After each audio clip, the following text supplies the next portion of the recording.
はい、では始めましょう。So it's 11 p.m. here in Sedona. セドナでは、今夜の11時です。It's almost full moon. 満月です。もうすぐ満月ですね。I think the 29th is full moon. 29日が多分確か満月だったと思います。The 28th. 29か28ぐらいが満月ですね。So I was outside staring at Sirius and Orion. なので、外に出てシリウスを見ていて、私、シリウスを見て、to be connected to nature and the stars. そうすると、星たちや自然とつながることができるんです。And then I put on this YouTube channel. このある YouTube チャンネルをつけて、It's subliminal messages. It has music and birds chirping and beautiful illustrations. それは美しい画面で小鳥のさえずりが聞こえたり、サブリミリム的なメッセージが吹き込まれているものなんですけども、Now it's in English. もちろんそれは英語で話をしていますが、But try to find things like that on YouTube that play for 8 hours or 10 hours. でもそのようにね、YouTube で、たとえ英語であったとしても、サブリミナル的なメッセージが入っていたり、小鳥のさえずりが聞こえたり、自然とつながれるような、そのようなチャンネルをね、探してみてください。8時間とか10時間、ずっと続いているような、そんなチャンネルです。Now, this one was a beautiful blue color. The figure was sitting lotus position with the chakras light up and pulsing. 私が見ていたのは、背景がとても美しい、青色で、そして、ハスの葉の上に人が座っていて、チャクラの部分がいろいろな色になっているというような画像のものでした。And above this figure's head was this big disc drawing of the crown chakra mandala. そして、その、絵の座っているフィギュアの上の方には、もうとても大きなクラウンチャクラが描かれていて、So these are tools that help you bridge your higher self from your human self. なので、このような道具がハイヤーセルフのあなたと、今の人間のあなたをもつなげる、橋のような役割を果たします。Now, some people meditate every day at a certain time.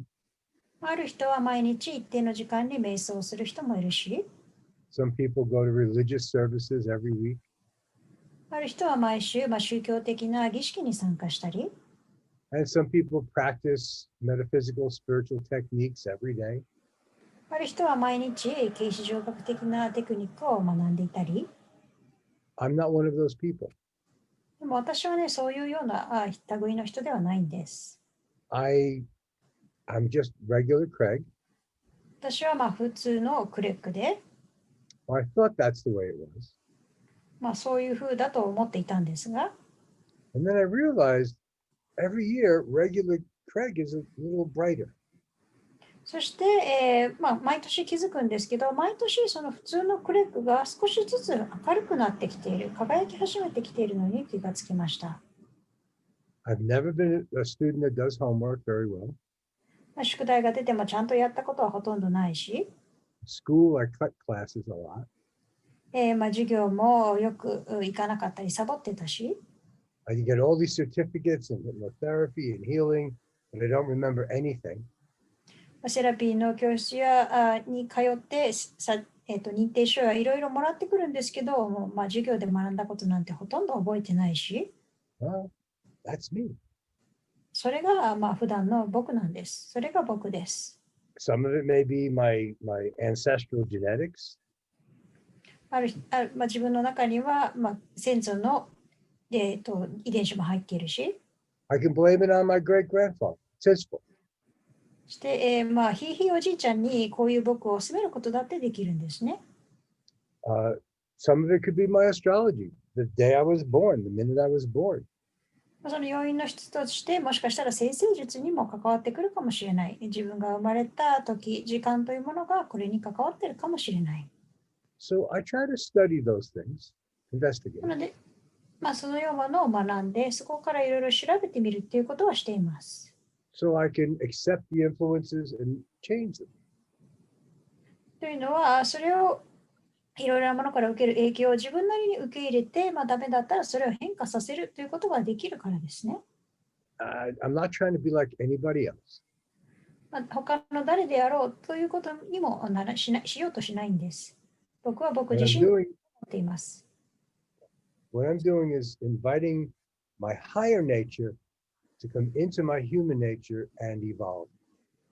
というのは何をしているかというと、より高次な自分を、この人間の自分というところに招き入れて、そして共に進化していくということです。Well, how do you tell the difference? どういうふうに違うんだ、何が違うって言えるというのかというと、Well, my higher self, when I feel a direct connection, when I'm aware of a direct connection, I change. というのは、ハイヤーセルフと直接つながっているというふうに自分が認識すると、私自身が変化するんです。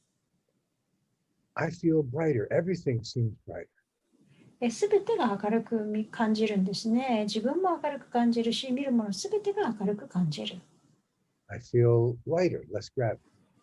そして体も軽く感じるんです。I feel warmer, especially in my core. ちょうど自分の中心の部分がとても暖かく感じる。I feel more peaceful.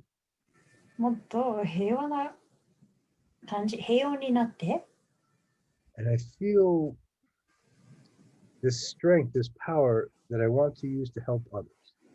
そして自分の中に人々を助けたいという思い強いという強い思いというのを自分で感じるんです。強さを感じるようになるんです。But I don't walk around like that every day with a flashlight shining. でも毎日そのような状態ですね。自分が懐中電灯になったかのように輝きながら、外を歩き回るわけではありません。I don't listen to spiritual music. I listen to pop and rock and country. スピリチュアルミュージックを聴かれるかというと、そういうことはなくて、ポップやロックの音楽を聴いています。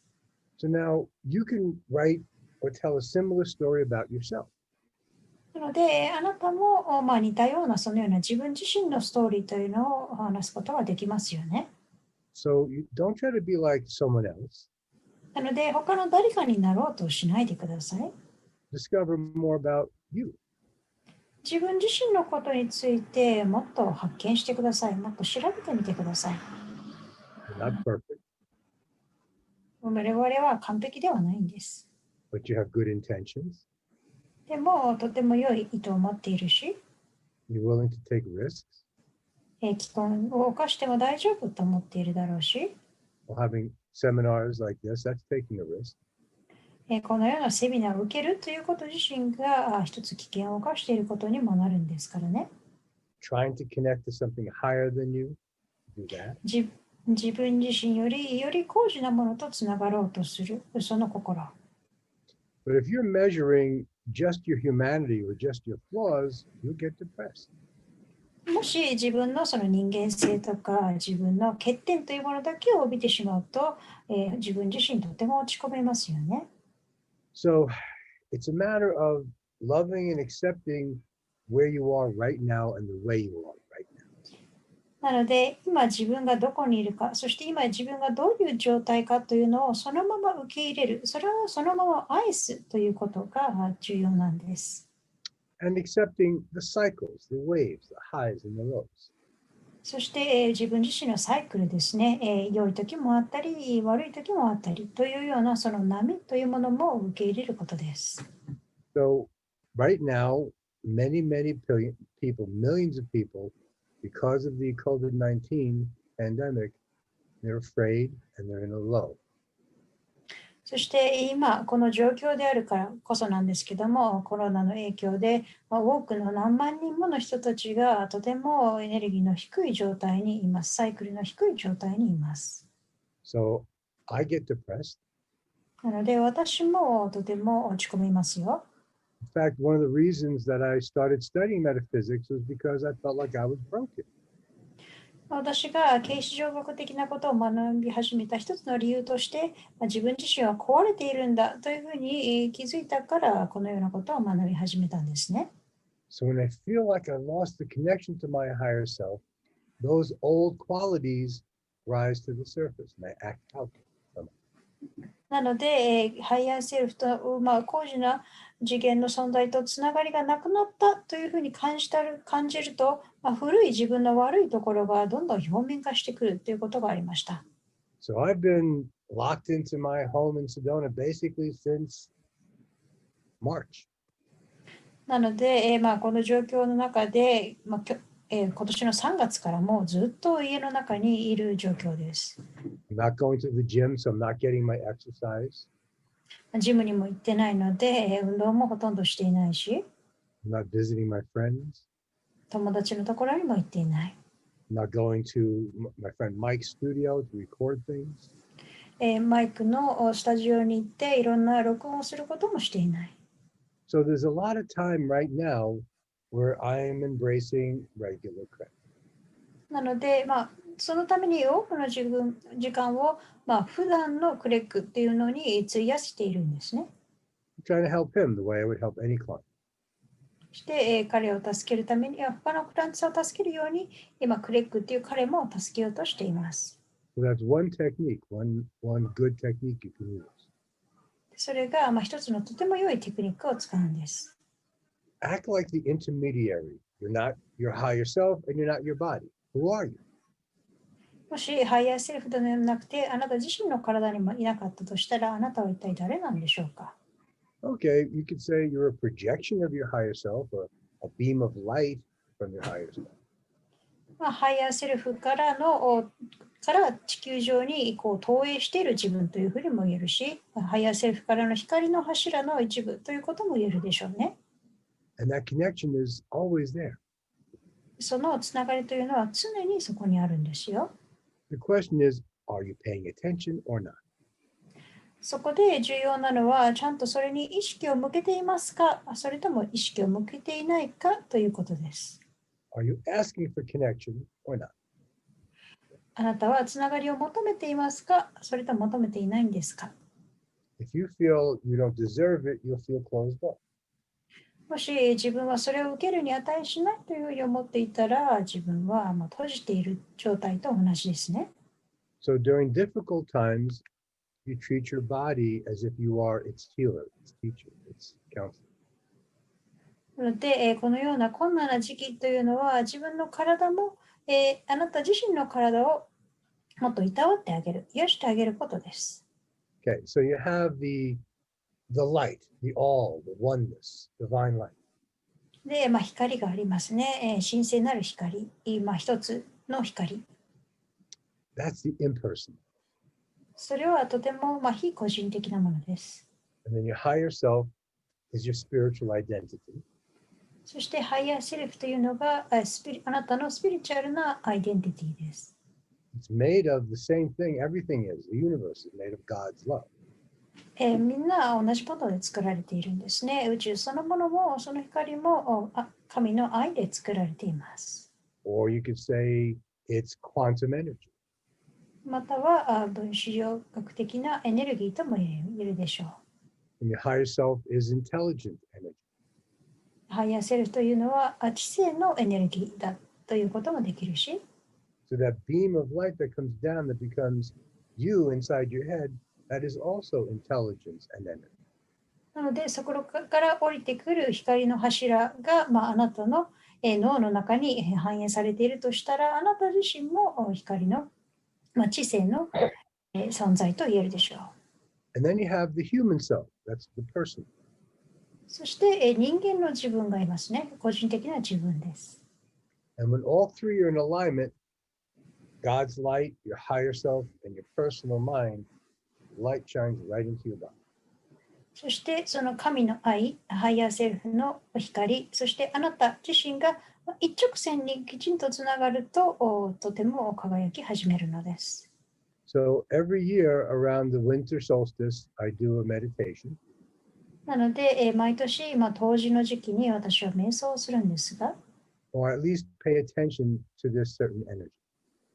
それか、瞑想しなくてもそのエネルギーに意識を向けるんですね。I use Christmas. そして私の場合はクリスマスを一つのきっかけとして使っています。In America, people are watching Christmas movies, listening to Christmas music. アメリカではクリスマスの映画を見たり、クリスマスソングを聴いたり、So they're being bombarded with spiritual messages. なのでそういう時というのはスピリチュアルなメッセージで、がどんどん自分の中に入ってくる時期なんですね。And yeah, you can complain about commercialism and Santa Claus and presents and credit cards. もちろん、ねクリスマスのプレゼントだったり、サンタクロースだったり、とても商業的な意味合いでクリスマスが利用されているというのはあるでしょ Or you can buy yourself a nice gift. う。自分自身にとても良いプレゼントを送ってあげるのも良いですよね。Buy yourself a DVD that makes your spirituality increase. 自分のスピリチュアリティを高めるための DVD を買ってみるとか、So I had a DVD, Jesus of Nazareth, about the birth and death of Jesus Christ. 私はある DVD ですね。キリスト教が生まれてから死ぬまでの生涯のお話を綴った映画ですが、I think it was about 12 hours long. それはね、12時間ぐらい長い映画なんですけど、So I would watch the first half, Christmas time, about the birth of Jesus, around な Christmas の time. で、クリスマスの時期に最初にキリストが生まれた頃の最初の半分ぐらいを見て、And then I would watch, at Easter, I would watch about the death and resurrection because that's what Easter is about. そして、イースターの時期になると、彼が死んでまた復活するというパーツを見るんですね。というのは、イースターというのはキリストが復活した時期でありますから、Even if you don't believe in it, it's a good movie. それキリストがいるいない信じていなかったとしてもとても良い映画と言えますよ。And I'd also watch a football game on Christmas で、クリスマスにはね、フットボールの試合も見るんです。to make the human part of me enjoy it. それというのは、普通の、クレッグですね、人間の自分を楽しませるために、Some of my fond memories when I was younger was watching football with my dad. I'd lie on his big belly and lie like this when I was little, and while he's yelling at the television.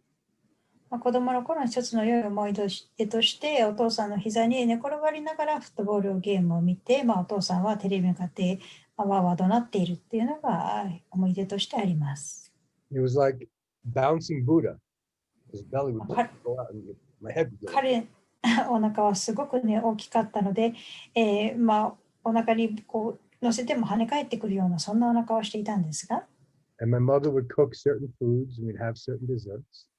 そしてお母さんが特定の料理を作ってくれて、 And we watched different movies growing up. そしてまたいろんな映画を見たんです。So what I do around Christmas time is I try to watch those movies, make those foods so I get the same taste in my mouth to connect me back to the good Christmas times. なので、そのクリスマスの時期になると、同じような映画を見て、同じような食べ物を作って、それを自分に取り入れることによって、昔のクリスマスの良い思い出というのをこう呼び起こすということをするんですね。And would also heal the not so good Christmas. そして、あまり良くなかったクリスマスというのも思い出すんです。So it doesn't matter about my personal religion. There are so many Christians feeling that energy that I can just connect to them and feel the energy too.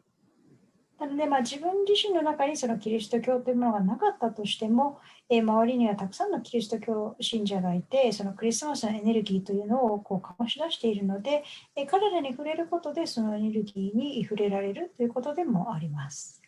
So I started about a week before Christmas. なので、それを大体クリスマスの1週間前から始めて、And I go all the way to New Year. そして、年始ですね、新年までそれを続けます。And there's so much energy going on. でその時期というのはものすごいエネルギーがこう、行ったり来たりしていて、Children going to sleep Christmas night thinking of Santa. クリスマスの夜に、眠る子供というのはもうみんながみんなサンタクロースのことを考えていますよね。Poor parents buying small gifts or making things for the children, putting them under the tree. それか、両親が子供用にプレゼントを買ったり作ったりしてクリスマスツリーの下に置く。Now, when I'm doing a meditation, it's Tibetan Buddhism meditation. 私が瞑想でやっているのはチベット仏教の瞑想で、And my mother's family was Jewish, so there's also the Passover. そして私のお母さんは、ユダヤ教だったので、なのでユダヤ教の要素も入ってきます。So I just take my cup and I go to each religion and I say, give me something to drink, and I drink it. なので、みんな宗教が違うわけですが、自分のコップを持って、なんかこう飲ませてくださいというふうに、その宗教ごとの情報をその中に取り入れていきます。And then the meditation, I try to bring the higher self light into my body, which we're going to do today. そして、瞑想にはハイヤーセルフの光を自分の中に入れてくるということをするんです。それは、皆さんと一緒に今日やりますが、And I ask this question: そしてこの質問をします。Am I brighter than last year? 私は去年よりも輝いていますかと。And not just that day, I mean my capacity to bring light to others. もちろんその日だけ輝いているっていうことではなくて、去年に比べて他の人々に光を与えるだけの容量というものは増えていますかということですね。And the answer is yes. その答えははいです。Okay, then I am progressing. で、はいという答えであれば、ちゃんと進んでいる、進歩しているということになる。That's it. That's my question. それだけです。それが私の質問。It was a good year. 今年はとても良い年だったと言えます。Because I was able to go one more level up. というのは自分自身の中でもう一つレベルが上がることができたから。Now, we lose people we love die. 愛する人々も、亡くなる人もいます。And it injures our Christmas time, our holiday time. What would you say? Engines? It injures あ our, で、クリスマス時期にも、怪我をした人だったり、傷ついている人たちというのはいます。so it's not, is it a year without any problems? なので、全く問題がなかった1年かと言われると、そうではないんです。It's going to have ups and downs. It's how did I get through it all? もちろん、山あり谷ありでもありますが、じゃあそれをどのように乗り越えてきたかというところですね。And then the second part of it is not so much a question, but a direction, saying, steer me in the right path to this next. そして、後半は、どうしたらいいかということよりも、どうしましょうという質問ではなくて、私をこれから、この先、より正しい方向に導いてくださいというふうなお願いですね。Guide my steps. 私のこれから行き道を誘導してください、ガイドしてくださいと。Now, basically what you're doing is you're accepting that you are human. で、何をしているかというと、まず自分は人間だということを認めること。And that means you're living in a planet and you're in harmony with the kingdoms of the planet. そしてというのは、この地球という惑星に住んでいて、この地球上の王国ですね、いろいろな王国とともに生きているということ。So this is metal and this is crystal. これはメタル金属で、これはクリスタルです。That's the mineral kingdom. これは鉱物界ですね。鉱物の This is a cross made of gold. このクロスは金でできていますよ。And it has a circle where the heart is. そしてハートが丸がついています。And the crystal reminds me, whenever it touches my chest, it reminds me to absorb the light. クリスタル、ここにあるクリスタルですね。これを、に触れるたびに、光を吸収するということを私に思い出させてくれます。And then part of our studies is called magic. Magic? Mhm. Magic? Do you say magic? Yes. 一つの、我々の学びの一つは、魔法でもあるんですが、So when I hold these crystals and I connect to somebody, I put my hand on the back of their neck. そして、このクリスタルを持って、他の誰かとつながろうとするとき、その人の首の後ろ側に触れます。I touch their crystal to my heart or to my crystal. そしてクリスタルをハートのところに持って触れて、And I ask the higher self to come into the star. そして、その方のハイヤーセルフに対して、彼女の魂に入ってきてくださいというふうにお願いするんです。So even if the person's mind is distracted, the crystal is still aligning with the higher self. なので、そのお願いされている人の頭が混乱していたとしても、そのクリスタルというのが上としっかりつながっているんです。You want to look up what the magic is, it's called a talisman. そのマジックが、その魔法が何かというと、タリスマンという言葉ですね。It's when you program a physical object. というのは、一つの物質に何かプログラムを組み込むことです。And if you look into the technology of the ancient aliens, it's really crystal technology. で、古代の宇宙人たちのテクノロジーは何かというのを見てみると、クリスタルのテクノロジーを利用しているんです。It's silicon dioxide. It's just like in the computer chips. このクリスタルというのはコンピューターの中に組み込まれているようなシリコンダイオクサイドというようなと同じ物質なんですね。So you can use tools or objects to help you stay aligned or realign with your higher self. なので自分自身がハイヤーセルフときちんとつながっている、一直線につながっているというのを知るために道具を使うことも可能です。Okay, so that's the mineral kingdom. それが鉱物界の世界の話。Earth. とのつながりの話。地球。Then I always have a water fountain running outside 24 hours a day. うちには、外に噴水があって常に水が流れているような状況になっています。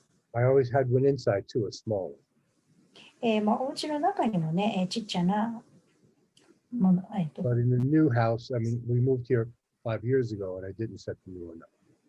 ありますけど、ここに5年前に引っ越してきたときには、このうちの中には作らなかったんですね。噴水ですね。ちっちゃな噴水は作れませんでした。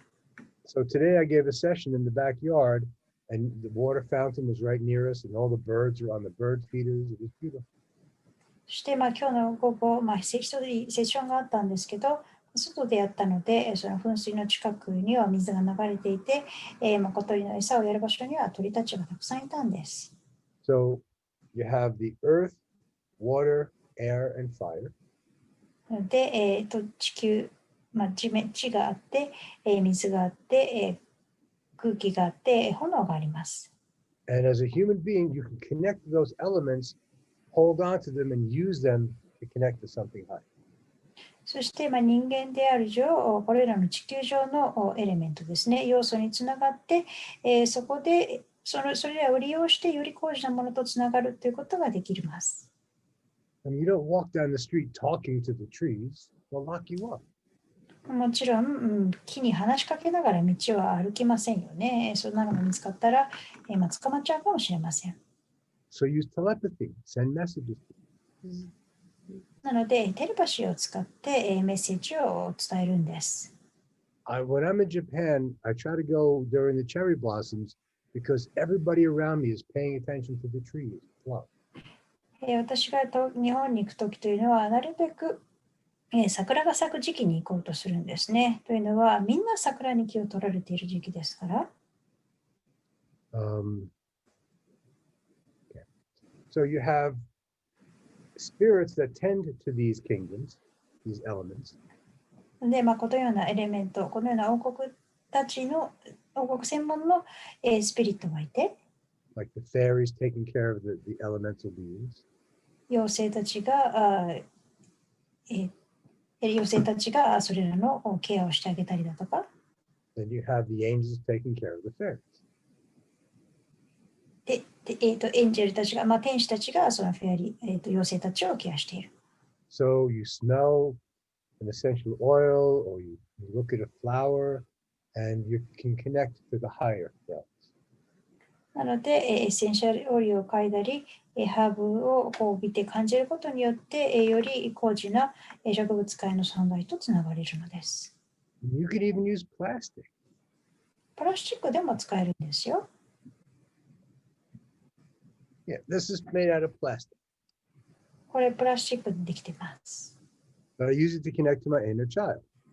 もうこれは、インナーチャイルドとつながる時にこれ使ってますよ。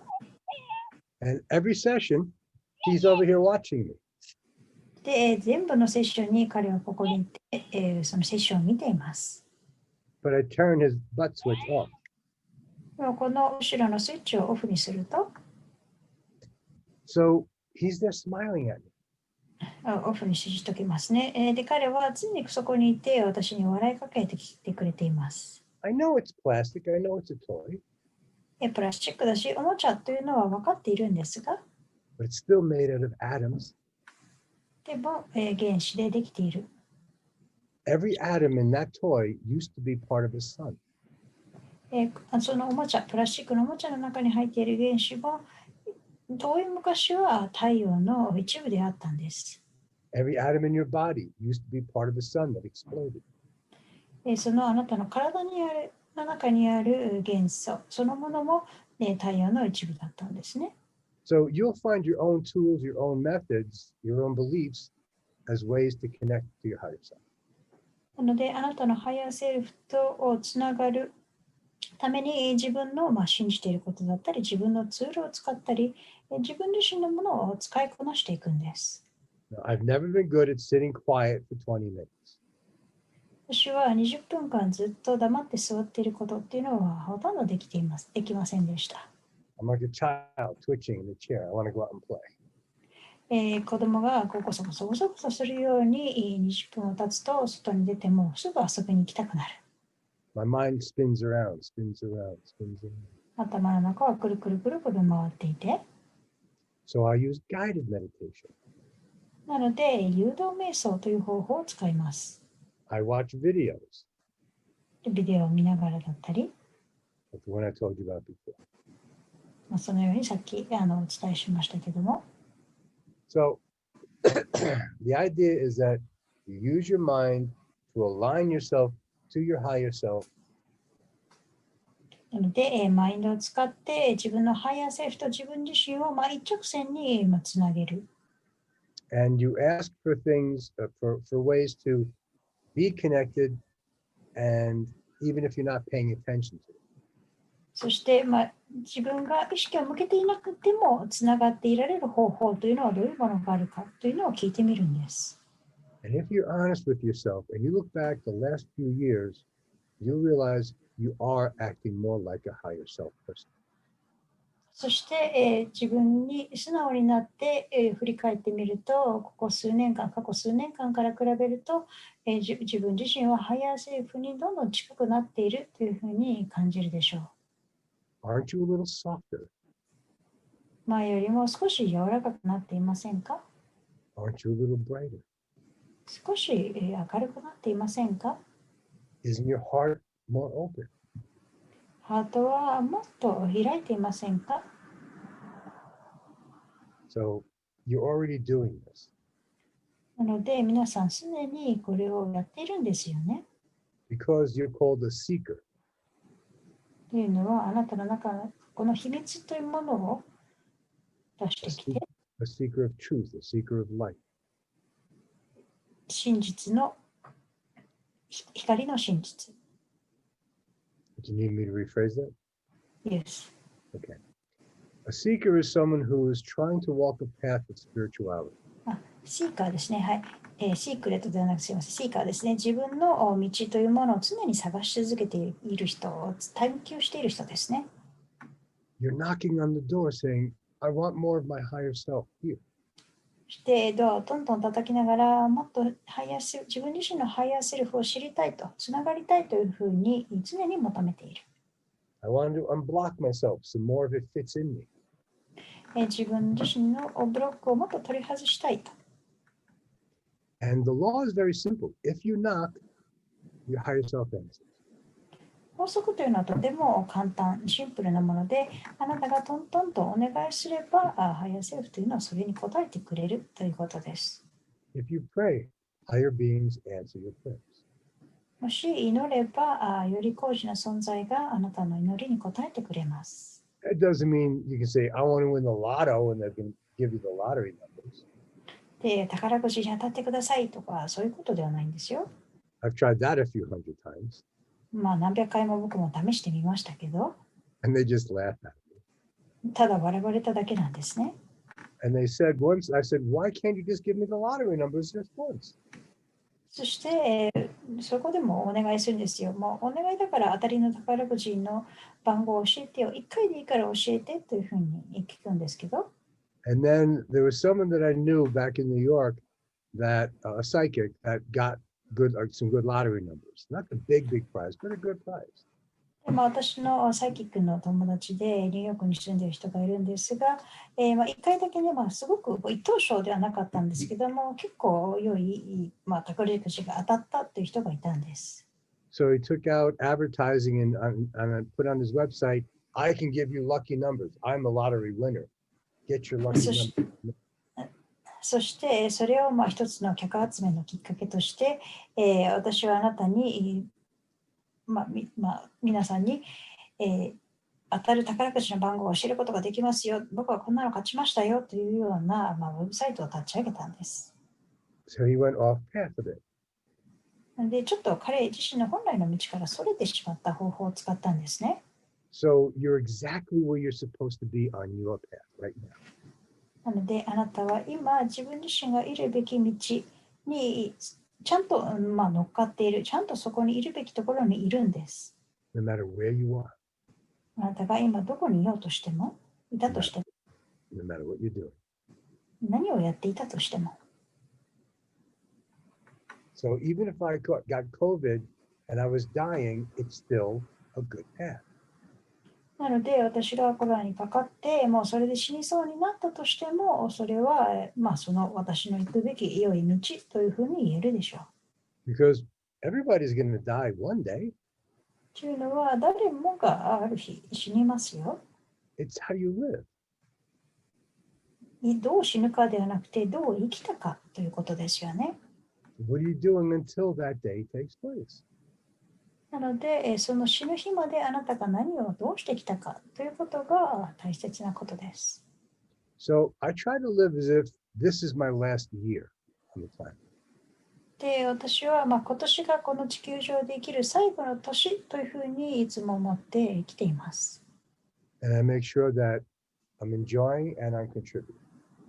そして、なので、自分が楽しんで、そしていろんなことに貢献しているということは常に気にしています。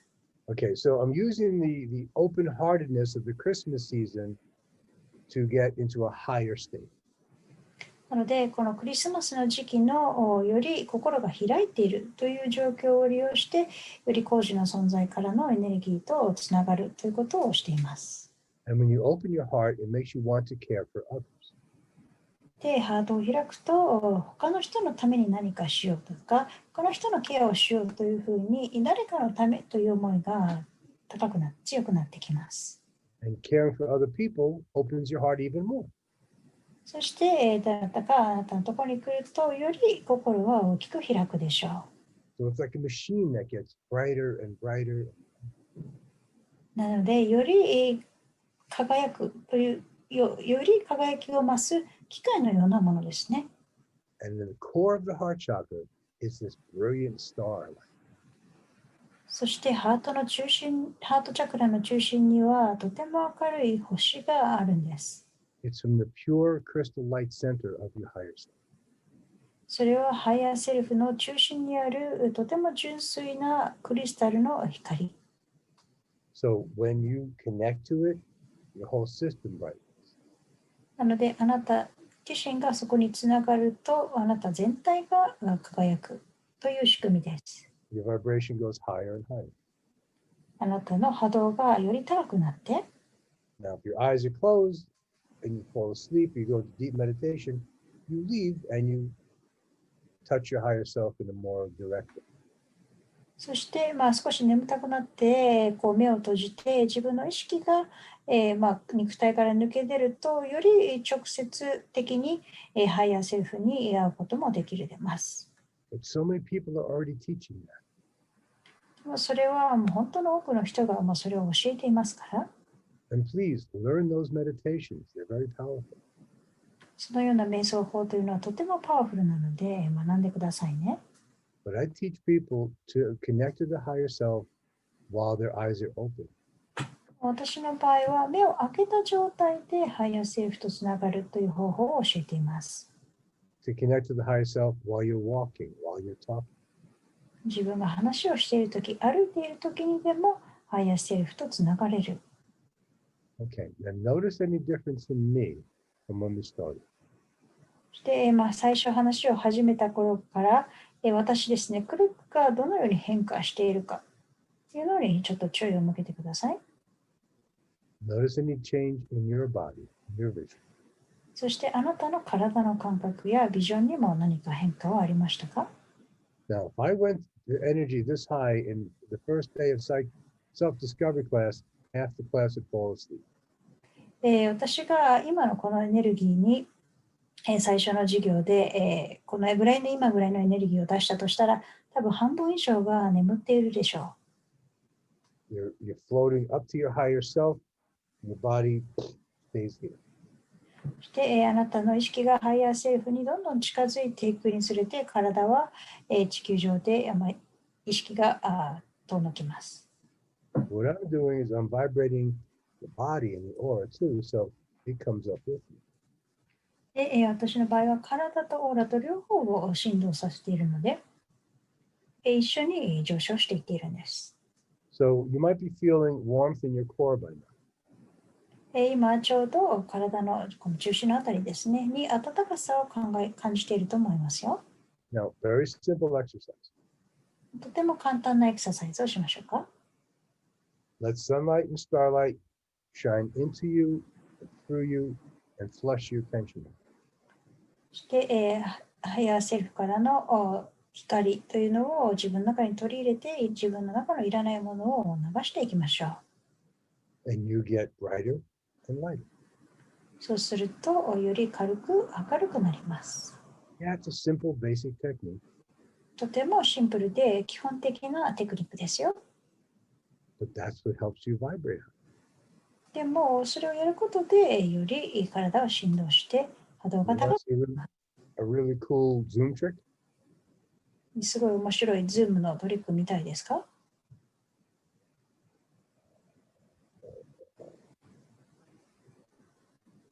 Look at my energy, look at my energy.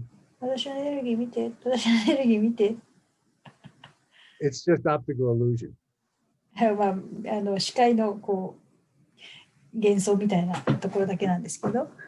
But it's so cool. でもすごいかっこいいでしょって。So I do this and I say, all right, let me bring some light into my body. 体に光を持ってきましょうって言うと、よくこういうことして遊ぶんですけど。And it works. すごくうまくいくんですね。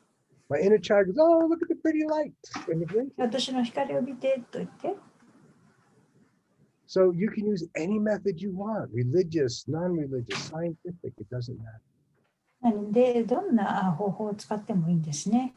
科学的であれ、宗教的であれ、どんな方法を使ってもいいんです。But you're probably feeling a little sleepy.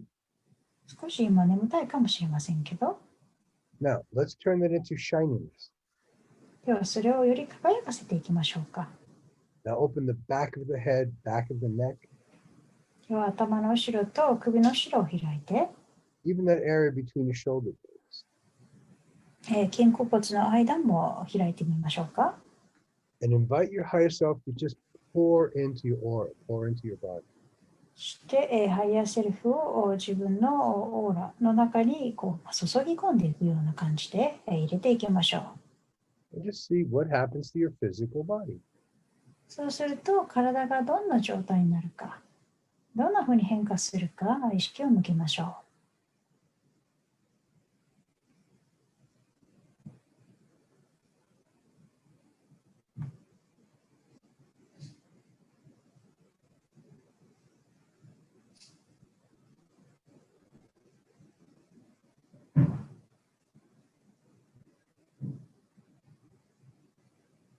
It's still going to feel like you. あなた、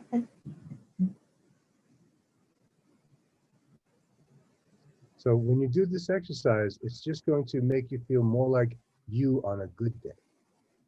このエクササイズやると、あなた自身を感じるんですね。とても気分がいい時のあなたというのを感じていると思ってください。So when you go to temples or shrines or other power spots, just pay attention to the way you feel in those places. なので、神社やお寺やパワースポットに行った時に自分自身がどう感じるかというのを注意深く意識してみてください。Pay attention to every cell in your body. What's different? 自分自身の体の細胞一つ一つがどのように違って感じているのか、どんなふうに感じているのか。And then bring that energy home. そしてそのエネルギーをお家に持って帰ってきて、Now you don't have to drive to that holy place every day. もちろんコロナが渦巻いているところの場所に毎日行く必要はありませんよ。Remember the feeling. その時の感覚というものを思い出してください。If you did a healing in a class or with a client, you felt powerful. Remember that power. ヒーリングのクラスでクライアントさんや相手に対してヒーリングをした時のそのパワフルな感覚というものを思い出してください。So let's do that right now. ではそれを今やってみましょうか。Bring that higher power in, higher self energy. ハイヤーセルフのより高次のエネルギーを下ろしていきましょ Put your hands up like this near your heart. う。ちょうど胸のあたりに手をこのように置いて、And send the energy out the world. そしてエネルギーを外に向かって流していきましょう。There are many families that are losing where they have to live because of the pandemic. このパンデミックによって、自分の家を追い出されたり、住む家がなくなった人々というのは今たくさんいます。There are parents who don't have food for their children. 子供たちのために食べ物を与えてあげられることもできない。There are people who are losing loved ones every day to this virus. 毎日このコロナによって何人もの人が死んでいる。何人もの愛する人が去っていってしまう。So you can even use the negative, the troubles, the sadness to connect to your higher self and shine energy to the world. で、このようなネガティブなことですね、悲しみだったり苦しみというものを利用して、ハイヤーセルフとつながることもできます。そしてそこからどんどん輝かせていくんです。So I've been doing this for many years, so I'll channel this and send it to everybody here.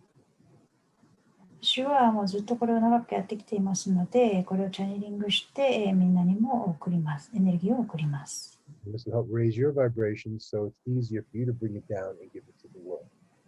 そして、それに今、皆さんがエネルギー触れてますから、よりあなたがハイヤーセルフのエネルギーが受けやすい状態になって、そのあなたが外に向かってエネルギーをどんどん出していきます。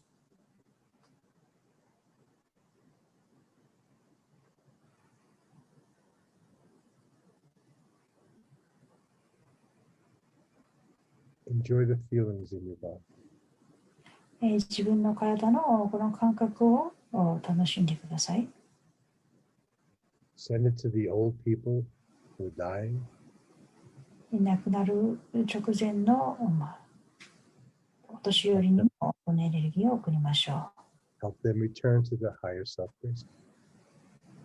う。ハイヤーセルフに徐々に戻れるように助けてあげてください。Dying is natural, just like being born is natural. 生まれると同じように死ぬということは自然の一理なんです。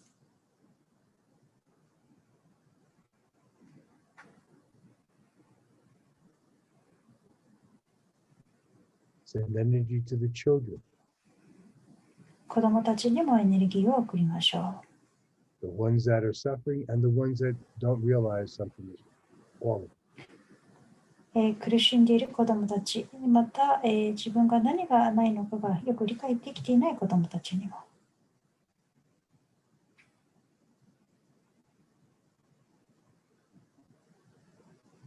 Feel your heart and your hands connect. あなたとあなたのハートと手がつながっている And let's go higher. のを感じて、より高次なところまで行きましょう。You're wide awake and you're floating up to your higher self at the same time. 目をしっかり開けて、起きた状態で上昇していきますよ。And you're sending beautiful energy out to the people who need it on the earth all around. そして地球上でエネルギーを必要としている人たちにあなたの愛のエネルギーを送っていきます。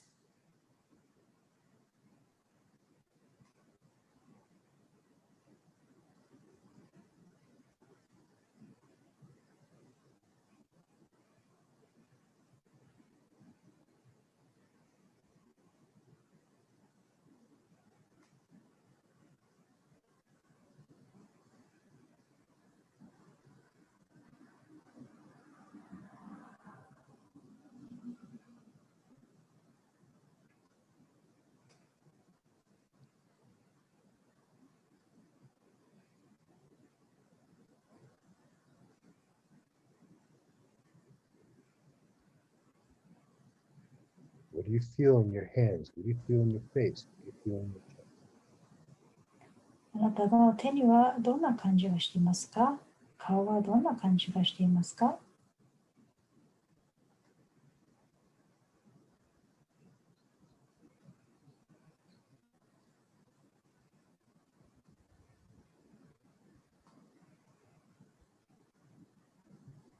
And many of you may feel like you're floating higher, lack of gravity.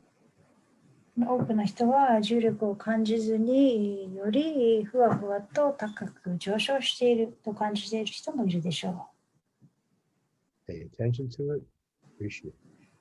それに意識を向けて、それに感謝してください。You might feel a little strange as if you're a little bit high. もしかしたらちょっと変な気分になっているかもしれません。Those are the feeling good hormones in you. それは心地よいホルモンが出ている証拠です。But you're awake, you're aware, so pay attention to them, appreciate them. 今、目を開けて起きているわけですから、それに意識を向けて感じて、それを感謝してください。And notice if there's more warmth in your core, in your heart. そして自分の中心の部分ですね、ハートの部分にも温かさを感じているということに気がついてください。That's your love center. それはあなたの愛です。And even if the personal love is compressed, you can have that light in the center expand and blow it up like a big shiny balloon. 自分の個人的な愛というものがとても小さかったとしたとしても、ハートの中心にあるそのクリスタルの星ですね、はどんどん広がって愛を与えることができるというふうに意識してください。Everybody's going to feel it differently. みんな一人一人感じ方は違いますよ。What is your experience? あなたはどう感じていますか？ Is there a pulse? Is there a vibration? 何か振動がありますか？それとも、鼓動とか波を打っているような感じですか？どんなふうに感じていますか？ Is there temperature change? Different parts of your body. 体の体温というのはどこか変化していますか？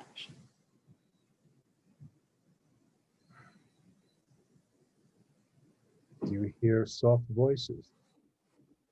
柔らかな声が聞こえたりしますか？ Listen. よく耳を澄ましてください。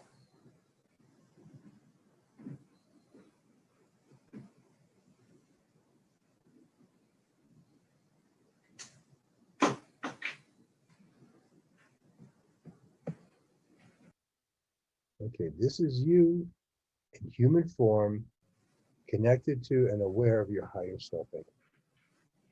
これは今人間のあなたが自分が意識した状態でハイヤーセルフとつながっているという状態です。Now relax your hands, but continue sending out the energy through your face, through your chest. 手はもう下ろしてもいいですよ。ですが、あなたの胸からと顔から常にエネルギーを出している、放出している状態は続けてください。And then radiate out like a light bulb. そして、懐中電灯、電球のように光を外に向けて放ってください。So I'm going to do higher self initiations on each person now. では今から一人一人にハイヤーセルフのイニシエーションを行っていきます。So just pay attention to what is it like to be you. なので、自分自身でいることというのはどんな感じかというのに意識を向けてください。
What do you see when your eyes are open? 目を開いた状態ではどんなことが見えますか？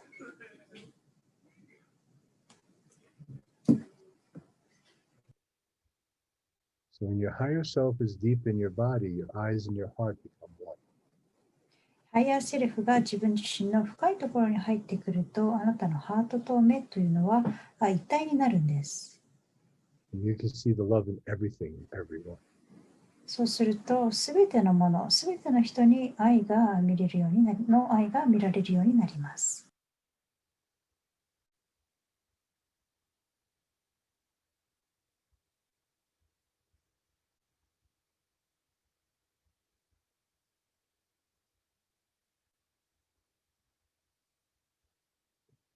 Okay. And now just be a regular person and let this continue to be connected. では、普通の状態にして、常にこれが、動いている、このシステムが動いている状態にしていきましょう。Now, if you do this consciously on a regular basis, it changes you. これを毎日、日常的に、意識的に行うと、あなた自身がどんどん変化してきます。So find a way that fits your personality to do this connection. なので、自分の性格に合った方法で、このつながるやり方が、続けられるということをしてみてください。その方法を見つけてください。So my guides have a bit of a problem with me because I don't study and I don't do homework. 私の場合は、ガイドがね、ちょっと僕に対して困っているんですね。というのは、私は宿題もしないし、勉強もしない。And I don't meditate regularly. で、瞑想を常にやるっていうこともしないんですね。Maybe I'm lazy. もしかしたらすごい私がめんどくさがり屋なのかもしれない。So what my guide set up with me is I help other people. I teach, I counsel. なので、ガイドが私に対して何をしてくれたかというと、私が人に教えたり、することによって、それを瞑想させるというふうに仕向けたんですね。So yesterday I was cooking Christmas dinner. 昨日の夜、クリスマスのディナーを作っていて、making a mess in the kitchen. If you ask my wife's opinion, it's making a mess. で、僕の奥さんに聞けばわかると思いますが、キッチンはぐちゃぐちゃな状態にしてしまったんです。And I wasn't acting very spiritual. それは決してスピリチュアルな行動というふうには言えなくて、I was busy. I'm cooking. 料理してるからすごく忙しかったんですね。And then she went to bed. I took a shower. で、奥さんはお布団に入って、ベッドに入って、私はシャワーを浴びて、I set up my Zoom. で、ズームをセットアップして、I have this little podium here. ここにちょっと机があるので、立ち台があるので、And at 9 p.m. here and 11 p.m. I had a session. で、9時と10時にセッションがあったんです。Oh, oh. Okay. So for 4 hours, I was in this light. で、そのセッションの間の4時間、私はその光の中にいたんです。It was a fairy. I shot it. What? It was a fairy. I shot it. I hit it away. フェリー、妖精がいたので、ちょっと撃ちましたと。Okay. So that's how I do it is people expect me to get into the light when I work with them. And that's when I do the connections. なので、それが私の方法なんですね。というのは、セッションやってくださいというふうに言われることによって、人々は私と一緒に光の中に入れるんだというふうに期待をするので、私もそのようなに光を出すことによって自分の瞑想にもつながるんです。So all month long, I think I only had 2 sessions. この1ヶ月、セッションはその2つしかなかったんですが、Christmas week, 4. クリスマスの週は4つセッションがありました。Plus 1 in Sedona. で、1つはセドナで、Plus a free seminar. プラスだから1つ追加でセドナのセミナーがあって、3つセミナーがあって、Now tonight's seminar. で、今夜のセミナーがあって、So all of a sudden, in this special time for me, all these clients or students are saying to me, Craig, connect to your higher self. Craig, connect to your higher self. っていうのは、その月の初旬とか中旬っていうのは何にもなかったのに、ちょうどこのクリスマスの時期に差し掛かってからセッションやって、セッションやって、セッションやってというふうに言われたんです。So I can either say, oh, these are my flaws and my problems being a bad student, or I can say, it doesn't matter.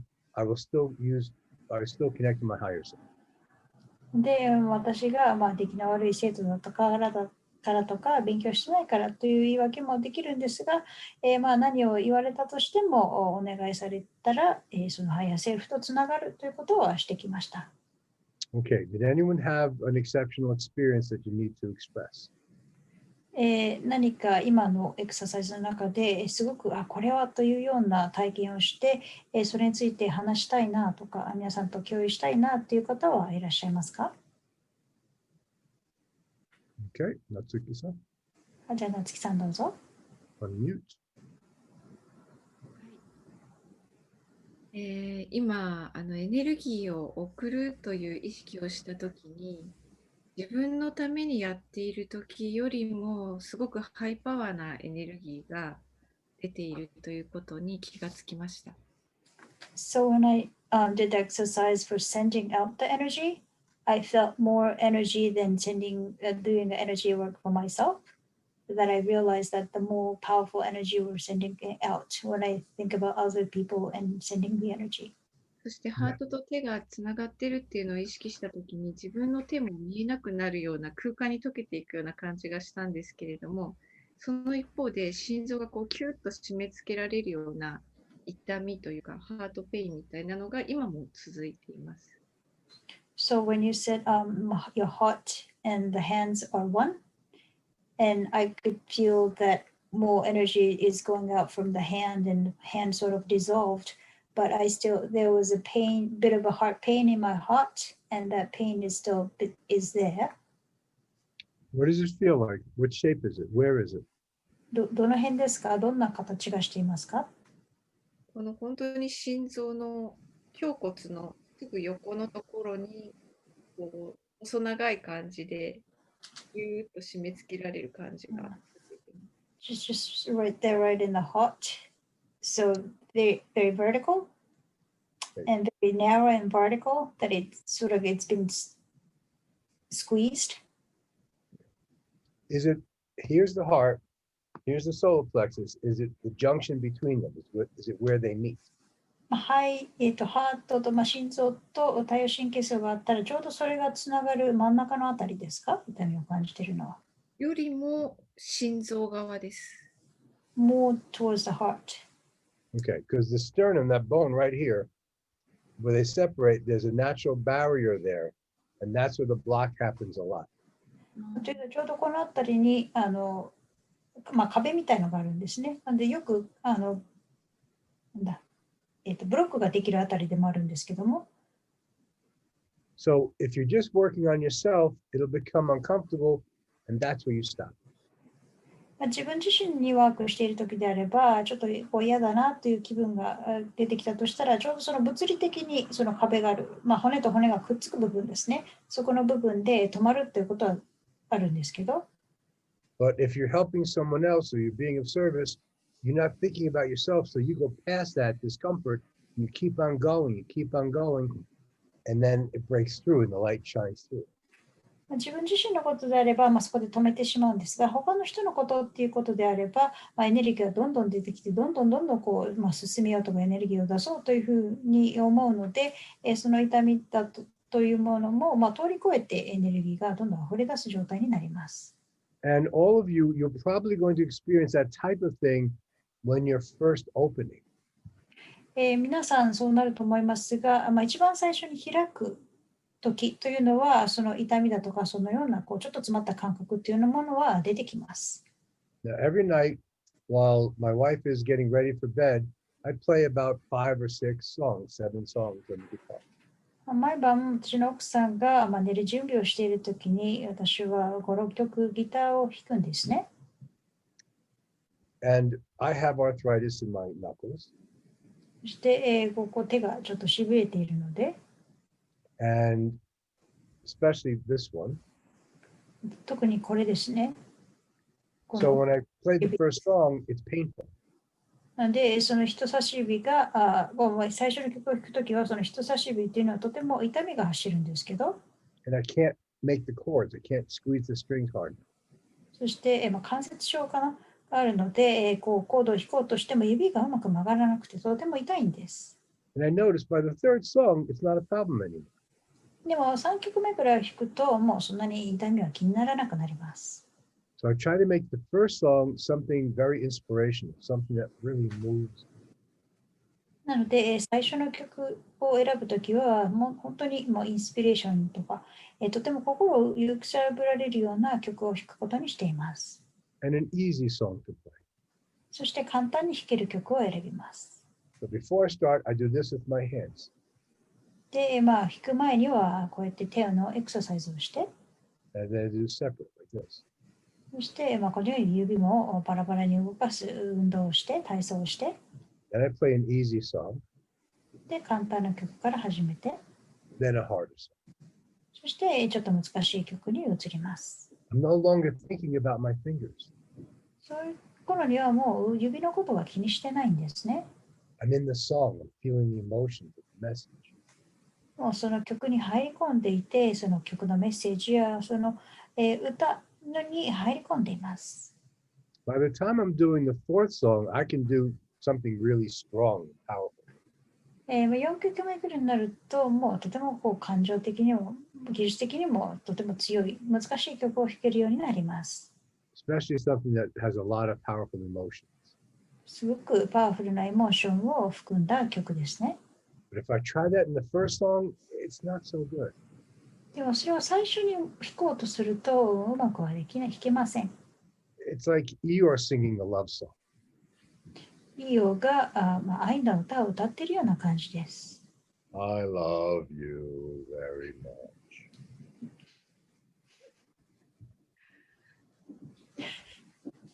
イオってプーさんに出てくるイオですよね。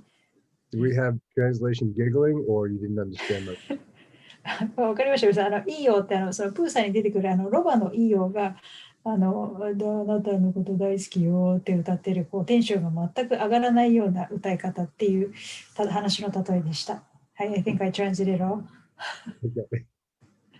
So you accept the way you are. This is your pattern. なので、それが自分のパターンだというふうに、理解して、それをちゃんと自分で受け入れることですね。And tell your higher guidance, I want to be more connected to my higher self. Help me do it. そして、より高次なハイヤーセルフとつながりたいんだから、助けてくださいと、つながりたいんですというふうにお願いをします。So, let me see. How do we make this work in your life? これを皆さんの人生の中で使いこなすにはどうしたらいいのか。Okay, so what I wrote down earlier when I was meditating on the class was this. 私がクラスの間に瞑想していたときに書いたことはこれです。Within the core of the heart lies the light that you're looking at. ハートの中心にあるのが光。あなたが求めている光。And then this is underlined. This is important. Next.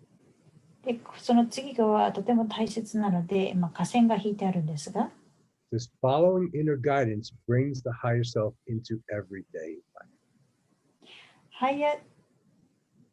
Can you say that again? Yeah, following inner guidance brings the higher self into everyday. インナーガイドの声を聞くということが、ハイヤーセルフを毎日の日常の生活の中に連れ入れてくる、組み込んでくる。And I said, what does that mean? それってどういう意味というふうに聞いたそういうような言葉が降りてきたので、それはどういう意味と聞いてみたんです。If you're trying to walk your true path, you're connecting your higher self to that path. あなたが本来行くべき道というものを進んでいたとしたら、あなたのハイヤーセルフがその道とつながっているんです。Because it's your life pathway. というのは、それがあなたの人生の道だからです。So your higher self is shining the light on the next place you're supposed to be. そしてなので、ハイヤーセルフがあなたが次に行くべき場所を照らしているんですね。And what it feels like is you know how when you have a flashlight or a laser light, you shine on the floor, the cat chases it, the dog will chase it. 懐中電灯をつけた状態で、例えば床に照らしてぐるぐる動かすと、そこに猫がその光を向かって猫がついていったり、犬がそれについていったりしますよね。That's what it feels like to follow your path. 自分の道を進むというのは、それと似たようなものなんです。It just feels right to go left. 左に行った方が良いというふうに感じるんですね。Even though you're afraid, it feels right to try to do that healing or that class. 自分はちょっと怖いなと思ったとしても、そっちの方が正しいんだというふうに感じるんです。So your higher self moves to the next place, and then you go into that place, you're in the light again. そしてハイヤーセルフがその先に光を照らしていて、あなたがその光に入っていくと、もうあなたがそのハイヤーセルフの光の中にいるという状態です。And then the other thing I wrote down was relaxation and releasing energy and blocks it helps you to not feel overwhelmed. そして自分がリラックスをして自分のいらないエネルギーというものを解放する、リリースするということが自分自身に、いっぱいいっぱいにならない状態を作ります。So the basic simple techniques that you learn from many teachers, relax and release negative energy. で、リラックスしてネガティブなエネルギーを解放するという最もシンプルなそのテクニックですね。There's millions of ways to do it. というのが一番大事なんですね。やり方というのは何百通りもあります。If you don't, your body gets full of stress and energy and tension, and it goes into overwhelm. なので、もしそのネガティブなエネルギーというものを解放しないと、自分の中に、マインドの中に、意識の中に、体の中に溜まってしまって、もう自分が手をつけられないぐらいの状態になってしまう。So you have all that energy already packed inside your aura and your body, and then you're bringing more power in. そして自分の中からもうネガティブなエネルギーなのでいっぱいいっぱいになっているのに、またその状態で外からエネルギーをもっと入れようとすると、And you might feel a compression point. ある部分でお互い押されているようなすごい圧力をかかった場所が出てきます。And that's part of what you would feel. それがちょうどこの辺りになります。Some people get it in the forehead, top of the head, pressure.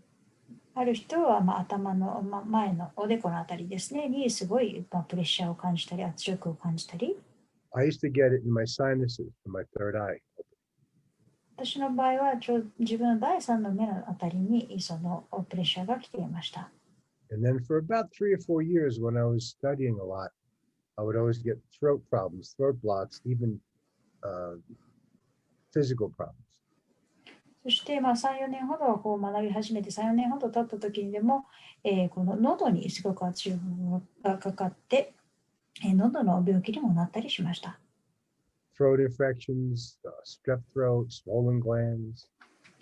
喉だったり、ちょうど甲状腺のあたりが腫れたりだとか、喉の痛みだったりとか、And generally moves down your body more and more over time.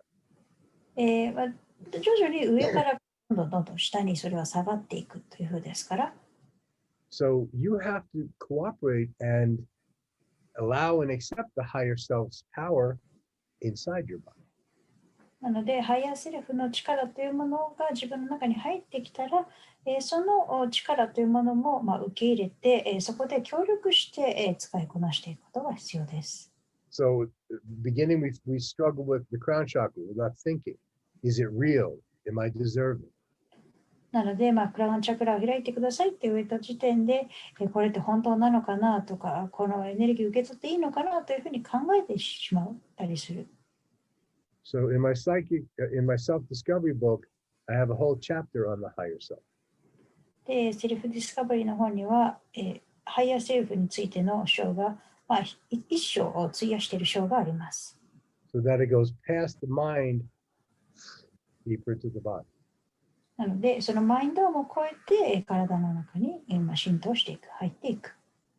Then the third eye struggles with the higher self. そうすると、第三の目がハイヤーセルフと今度、ちょっとストラグルです。ややこしいことになるんですね。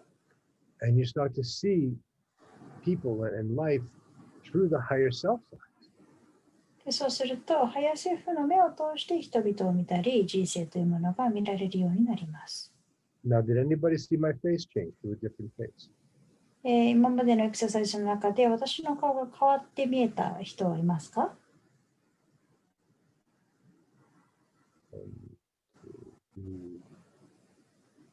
？4, 5.5. 5人と半分ぐらいかな。All right. So your higher self is coming in, and your third eye is opening. ハイヤーセルフが入ってきて、第三の目が開き始める。And your higher self is looking at my higher self. そうすると、あなたのハイヤーセルフが私を見ているということになります。But you're down here on the earth, so you can see my earth lifetimes problem. もう今、この地球上にいるので、私の地球上の問題を見ることもできるし、And sometimes you stay there for a long time, number of years, trying to figure all that out. でずっと、その位置にいて、これ一体何なんだろうというふうに理解するまで何年もかかることがあります。And then you have to bring the higher self through the throat chakra and speak truth. そして次は、ハイヤーセルフを喉のところまで応用してきて、そこから話をするんですね。Now, I talked to one of my best friends. 私は親友と、自分の親友と話をしていて、And I said, when you come over to drop something off at my house, why don't you hang out in the backyard for an hour with me? そして、何か物を持ってきてくれるためにうちに来てくれるんだったら、ちょっと裏庭で、ちょっとお話ししようよというふうに言ったんです。伝えたんです。Because we used to go out to lunch every Sunday, hang out. And talk. 毎週日曜日お昼ご飯を一緒に食べていろいろ話をしていた仲なので、そういうふうに提案してみました。And I said, we don't have to talk too much. I only pay attention to half of what you say anyway. で、そんな長く話をしなくてもいいし、どうせ話の半分しか聞いていないんだからって言って。That's the truth. それもが本当なんですね。When he starts talking about a certain subject, my mind goes, la, la, la, la, la. っていうのは、その親友がある、物事について話し始めると、僕のはそれを聞こうとしないで、聞こうとするのをやめてしまう。なので、はっきりそう伝えたんです。So I don't hold back so much. I just speak what I feel, speak what I see. なので、あまり自分の言うことを抑え込むっていうことをせずに、自分が感じたこと、思ったことを話すんです。Now, of course, I have an advantage because I have to do that in a session. というのは、セッションではそうしなきゃいけないというのがあるので、I have to do that in a seminar. セミナーでは本当のことを、感じたことを伝えるということをしなければいけないので、And I also do it in my person. 自分の普通の私生活の中でもそれをしています。So now, as those blocks start to get more transparent and energy can flow through and words can flow through, you move down. そしてその喉のブロックがだんだん解放されていって喉からの真実を話せるようになったとすると今度は下に降りてきます。Then you start to feel vulnerable. そうするととても弱く感じるようになるんですね。You realize you're very sensitive. そして自分がとても繊細な人間だというふうに感じるようになります。And you start to feel love for people you don't even like. そしてそうなると自分が好きじゃないと思っていた人にも愛を感じるようになります。And then you shift down further. So in between each chakra, you have another block stopping you from the higher self going deeper in. そしてハイヤーセルフ、そこからまた一段下に下がっていくんですが、そのチャクラの間に必ずブロックがあって、ハイヤーセルフが入ってくるたびにそこのブロックも解消しながらどんどん下に下がっていきます。Now, if you're meditating and you just, like taking a nap for 20 minutes or becoming no mind for 20 minutes, it can come through the chakras because you're not really present there. その20分間瞑想している間に半分寝ちゃったりだとか全然意識がどっか、飛んでしまっているっていう時は、あなた自身はそこにいないので、エネルギーっていうのはどんどん流れていきます。You're not using it, you're not speaking. 話もしていないし、その喉のチャクラを使ってもいないので。And if you are present in your chakras, you're expanded. So you're like a cloud that energy flows through. でもあなたの意識がそこにある場合は、雲のようにそのチャクラというのはどんどん広がっていって、そこを意識的に通してエネルギーを流すことはできます。Okay, now pay attention to your body right now. Where are you feeling pulsing or beady or heat? では今の自分の体に意識を向けてみましょう。今どこで、鼓動を感じていますか？どこで何を感じていますか？体の中の。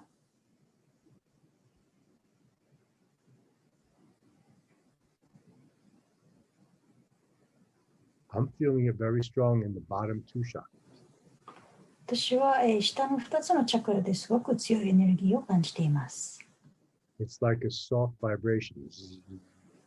すごく柔らかな振動を感じているんです。So I know the higher self energy is down there now. なので、そういう時はハイヤーセルフのエネルギーが、そのチャクラの下の方にいるということが分かります。Now, here's a technique to make it simple. ではテクニックを一つお伝えします。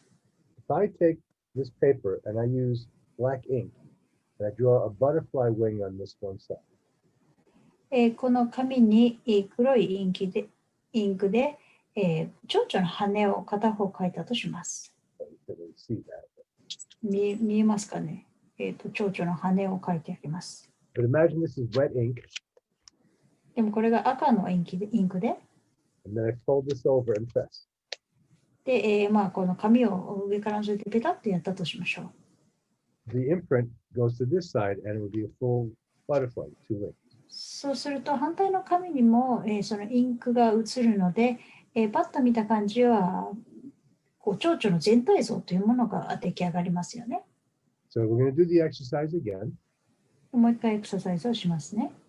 And this time, when the upper chakras start to feel the vibration, you're going to fold it down and give that energy to the lower two chakras. というのは、今回のワークでは、先ほどのピタッとやったインクがくっついた蝶々のように、上のチャクラのエネルギーをペコッとお辞儀をしたような感じで、下のチャクラにエネルギーを与えてあげます。Okay, so first, let's go to the base chakra, and just like you expand your mind and make it bigger, do the same thing with the base chakra. Make it a flower blossoming or a balloon being blown up. では、ベースチャクラのエネルギーを広げていきましょうか。風船でエネルギーをどんどん膨らませるような感覚だったり、花がほわっと開くような感覚で、ベースチャクラのエネルギーを広げていきましょう。And you can do the self-healing. We bring energy on one side down to the base, up, out the other side. そして、自己ヒーリングのシステムを使って片方からエネルギーを入れて、ベースチャクラのところまでエネルギーを流していって、いらないエネルギーを排出の経路から流していきます。Use your own techniques, but it's your conscious mind going to that chakra and saying, please open. 自分の好きなテクニックを使ってもらって構いませんが、行うことは意識的にベースチャクラに行って、チャクラを開いてくださいというふうにお願いをすることです。And it's okay to feel good there. ん It's okay to have good feelings there, good energy. そのベースチャクラのエネルギーで、その部分が心地よく感じるということは全然問題ないですよ。Just like your heart. It's just love. あなたのハートと一緒です。愛ですからね、愛のエネルギーです。And then do the same thing with the navel chakra. では、おへそのチャクラでも同じことをしましょうか。Just let them expand and get clear. That's 開いて、そこの場所をクリアにしていきます。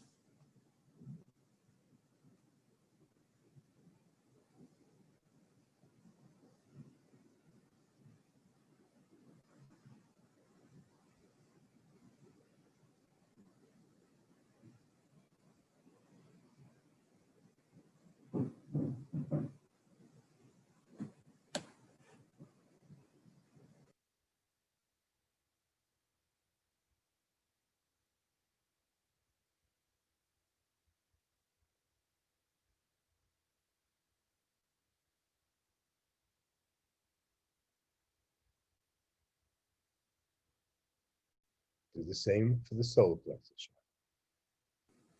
では、太陽神経層のチャクラも同じことをしましょ Just preparing it, opening, clearing, releasing. う。開いて、クリアにしてエネルギーを、いらないエネルギーを解放していきます。Expand. どんどん広がって、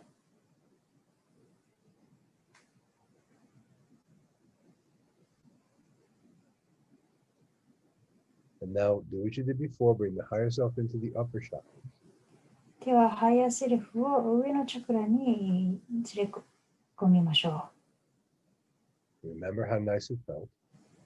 それがとても心地よかったというその感覚を思い出して、Let it get brighter. そしてどんどん輝かしていきましょう。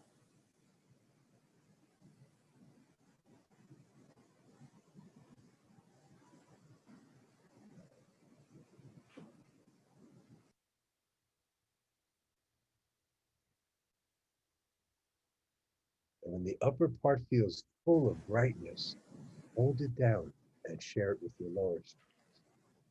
上のチャクラがとても光り輝いて光でいっぱいになったというふうに感じたら、それをちょこっと折り曲げて、下のチャクラにそのエネルギーを流していきましょう。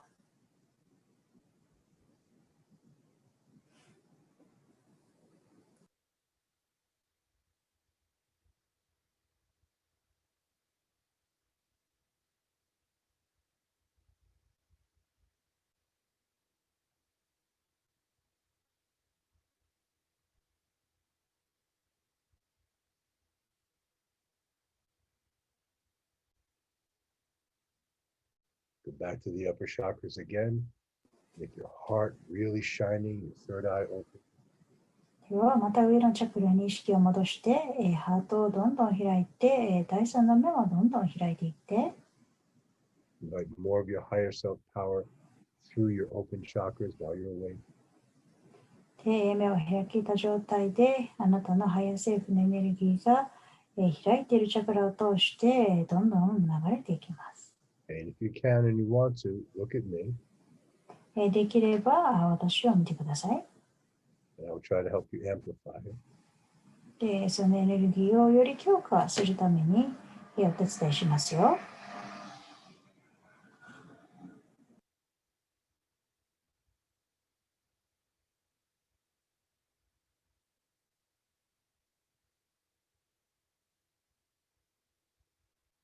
Feel the brightness in the upper chakras and fold it down, give it to the lower. 上のチャクラの輝きを感じて、そして折り曲げて、そのエネルギーを下のチャクラに流していきましょ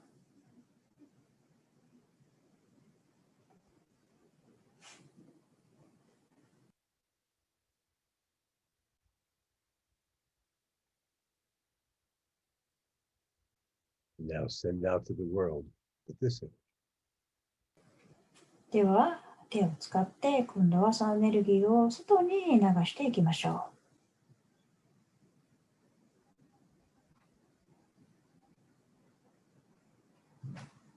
う。By sending it out, more comes in. 多くを外に出せば出すほど、より多くあなたの中にエネルギーは入ってきます。And you're becoming a healing channel. そして、ヒーリングのチャンネルにあなた自身がなっていきます。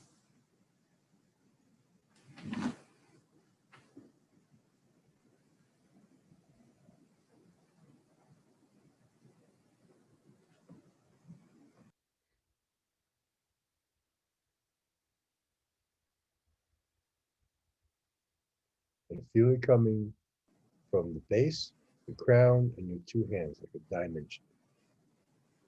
ベースのチャクラとクラウンチャクラと手のエネルギーがダイヤモンドの形、ダイヤの形になるようなイメージをして、And your heart light is like a star in the center.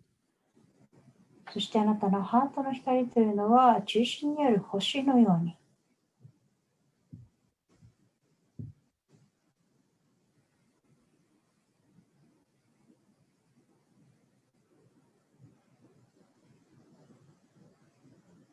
Now, if you want to use a hypnotic trigger, a keyword, you can say heart diamond or diamond light. この状況をキーワードとかにするのであれば、例えばハートのダイヤモンドとかいう名前をつけてもよいでしょう。So it'll be a special technique to allow your higher self to shine through you to the world. これはハイヤーセルフがあなたを通して世界に輝く光を送るという時の特別なエクササイズです。You can use your own trigger words.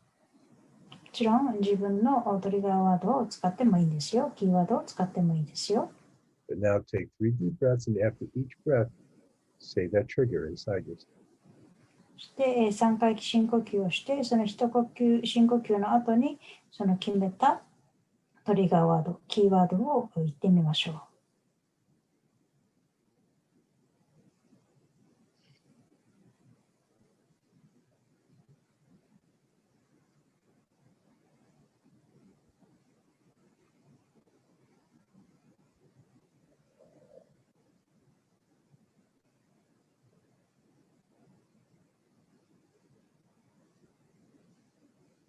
Continue to let it send out through the chakras, and you can put your hands down. では、チャクラを通してエネルギーを送り続けますが、手はもう下ろしていいですよ。Because that diamond shape is now in your aura. というのは、先ほどのそのダイヤモンドの形っていうのは、あなたのオーラの中にも組み込まれていますから、Keep sending out through it. それを通してエネルギーは外に流れていきます。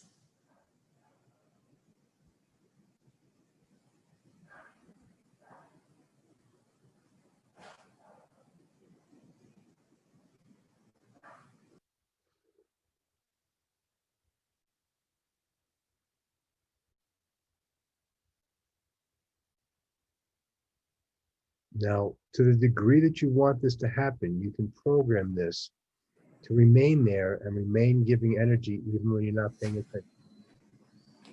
あなたが決めたその量ですね。で、意識をしなくても、このあなたが意識する分だけのエネルギーを流し続けるということができます。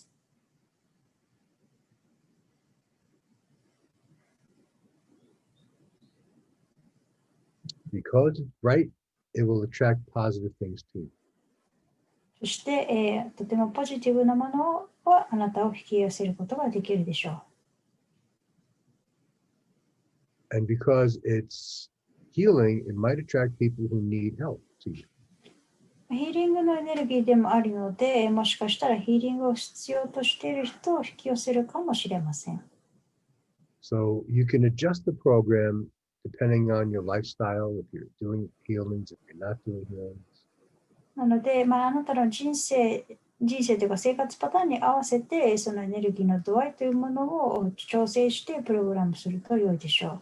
ヒーリングを行っている人もいれば、ヒーリングを行っていない人もいますから。You can give your body specific instructions, like whenever I take a bath, let's turn this on. 例えば、お風呂に入っているときは、このエネルギーを流すというふうにプログラムしてもいいかもしれません。Or whenever I meditate, turn it on. それから、瞑想しているときは、このエネルギーをオンにするとか。Or when I sit in my altar, or when I sit in my room, or when I go to sleep, turn it on. または自分が寝るときとか、座っているときとか、祭壇の前に座っているときにこのエネルギーをオンにするとか。Okay. And notice how you feel. そして自分がどう感じるかということに意識を向けてください。So I did this technique tonight in a way that you wouldn't get stoned on, you wouldn't get high and fall asleep. で、このエクササイズを今日やったのは、いっぱいいっぱいのエネルギーで、自分がどっか行ってしまったり、それのエネルギーに浸ってしまったりならないようにこのエクササイズをしました。Because the topic is, how do you bring your higher self into everyday life? というのは、トピックそのものが、ハイヤーセルフのエネルギーを毎日の日常の中にどう取り入れれるかというトピックだったので、So you can do this while you're at work, while you're walking, with family members.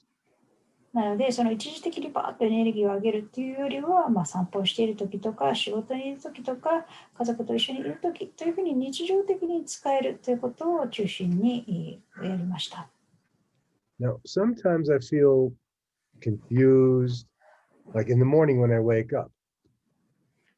私も混乱するような時もあるんですね。例えば、朝起きた時とか。It takes me about an hour or two before you can ask me any questions. 朝起きて自分自身が目覚めて質問に答えられるようになるには1、2時間ぐらいかかるんです。Because I'm not really here all the way yet. というのは、最初の1時間っていうのは、この地球上に戻ってきていない状態なんですね。And I've always been like this. でもずーっとそんな感じなんですけど。So I use late night. I usually go to bed somewhere between 1 a.m. and 3 a.m. なので、私の場合は夜中を利用するんですね。なので、いつも寝るときは夜中の1時から2時の間です。Last night I had sessions. I was up till 3時の 4. 間です。Sorry, 3時の間です。Sorry. Hmm? Can you repeat that again? Yeah. Last night I did the sessions. I finished at 1 o'clock. So I was up until 4 a.m. で、昨日の夜は夜中の1時までセッションがあったので、朝の4時までその後起きていたんです。And that's when I do this. その時に、このようなことをするんです。Okay. Questions? 質問ある方いらっしゃいますか？ Don't be shy. Okay. 恥ずかしがらないでくださいね。はい。Lisa? リエさん。Lisa. ミュートにして書はいいていただけますか？はい。質問というか体感の感想をちょっと言いますけれど、So I want to tell, not a question, but want to tell how I felt. Yes, please. 初めてそのハイヤーセルフからのエネルギーを自分に取り込んで人に送るみたいなことをしたんですけど、その時に手がビリビリしたので、そのパワフルなエネルギーが自分にそういう力があるというところを初めて知りました。So it's the very first time for me to receive energy from higher self and send it out. And when I was doing it, my hands started shaking like bitty bitty. So I could really tell that the energy, that I have this kind of energy to share with people. それとちょっと今週仕事のストレスでちょっと胃の調子が悪かったんですけど、その人にエネルギーを送るっていうのは自分の悪いところというか不調なところも今胃がすごくあったかいし、こう体の中心がすごいポカポカするので、自分を癒すことにもなるのかなというふうに思いました。And this whole week, I was really stressed out from work and my stomach hurted. But sending energy, trying to send energy from within me into someone else made me feel that it's a healing for myself too, because of my body feels much warmer and my stomach that I felt pain is released. So that trying to heal other people is also really healing myself, is what I've realized. Yes, because you have to open to let it through. っていうのは、そのエネルギーを流すために自分をまず開く必要がありますよね。And when we have a pain, it's usually an energy that's compressed and we're holding on to it. We're not letting it go. というのは、その胃が痛いとか、そのストレスとかという痛みがあるときというのは、自分の中のそのエネルギーがぎゅっと凝り固まってしまって、その痛みにぶら下がっているような状態なので、開けばそれも解放されるということです。But if I open my hands, whatever I'm holding on to falls. そのぎゅっと掴んでいても、手を離せば落ちますよね。Release. なので、そこで痛みも一緒に解放するということなんです。So what stops this from happening every day is disbelief. Well, I don't think it's real. なので、それが起こらなくさせる理由としては、まず信じていないことですね。そんなことやってもうまく良くならないよというふうに信じないこと。Also insecurity. I'm not good enough to do it. だと自分に自信がないことですね。私はこんなことはきっとできないよなとか、自信がないこと。Like, who am I to think I can do healing? もう私がヒーリングなんてできるわけないじゃんと。Fear can stop this from working. とか、あと恐怖ですね。恐れっていうものもこれをやれない理由になるし。Because when we're children, we have to hide these powers. というのは子供の頃我々はこのような力を隠す必要がありましたからね。No prohibition. You were told when you were younger, it's against a religion, it's against science, or against the family. 子供の頃もそういうことというのは、スピリチュアル的なことは宗教に反しているとか、科学に反しているからというふうに教えられてきた。That's why when I'm teaching, I try to teach without religion. なので、私が教えるときは、宗教という言葉を使わずに教えようとしているんです。You don't have to believe in anything. では、こういうことを信じる必要はないんですね。Just let go of disbelieving. ただ、信じていないということをしないだけなんです。You don't have to change your thinking, just open it. 自分の考えを変えるのではなくて、自分のマインドを開いていくだけなんです。And then the higher juice flows through. そうすると、より、良いエネルギーが流れていくんです。I'm not trying to be spiritual. I'm not trying to teach people to be spiritual. 私はスピリチュアルになれとも言っていないし、スピリチュアルなことを教えているつもりもありません。I'm trying to bring down techniques and teachings that help a person become whoever they truly are. 私が行っているのは、その人が本来の自分自身になれるようになるための、道具を教えているだけなんですね。So you do that by getting rid of those programs and those bits of energy that are not yours. なので、自分自身でないエネルギーだったり、プログラムというのを自分の中からどんどん解放していくことによって、本来のあなたに戻す。And you naturally become more spiritual just because you're opening to your higher self. そして自分自身がハイヤーセルフにもよりオープンになればなるほど、本来のスピリチュアルにもなっていくし、本来の自分にもなっていくんです。And also, we have cycles and waves. あと、人生にはサイクルだとか、波もあります。So you know how noise canceling headphones work, like when you're on the airplane? ノイズキャンセリングのついたヘッドフォンっていうのがあるんですが、それがどういうものか使ったことありますか？ないです。Okay. The noise has a certain wave to it, certain shape. っていうのは、そのノイズというのは、一つの波動があるんですね。波があるんです。形が決まっています。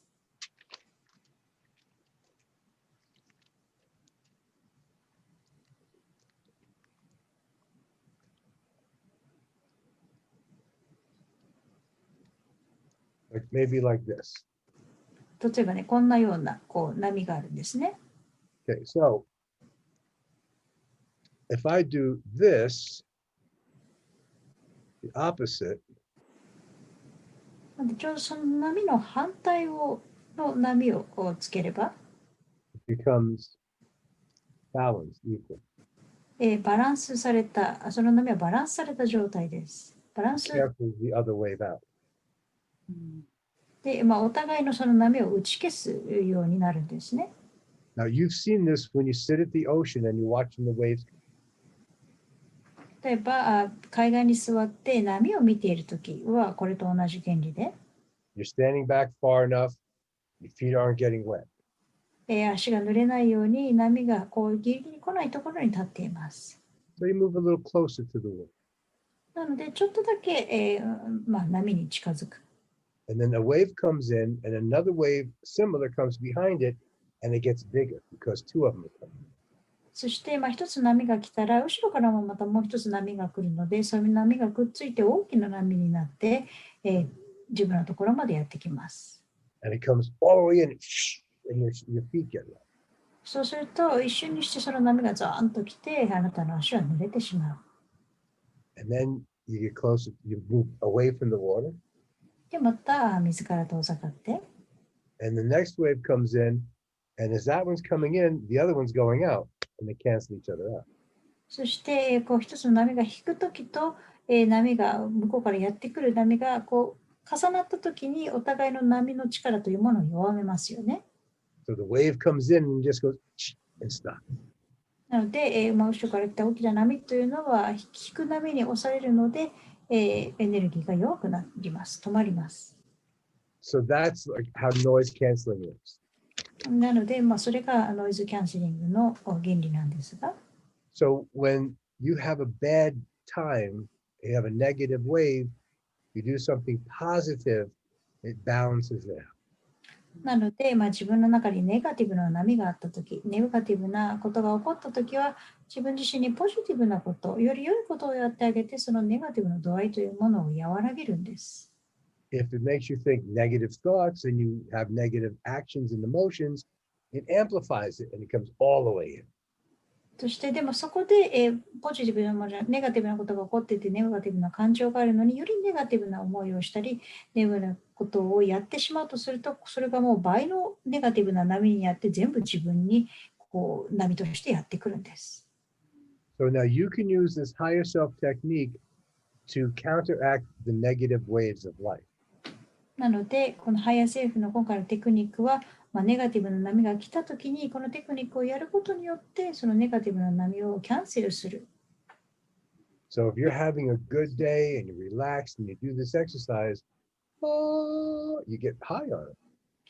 なので、とても良い日で、よりポジティブな思考の時に、このエクササイズをやったら、より良い状態になりますよね。 I feel so spiritual today.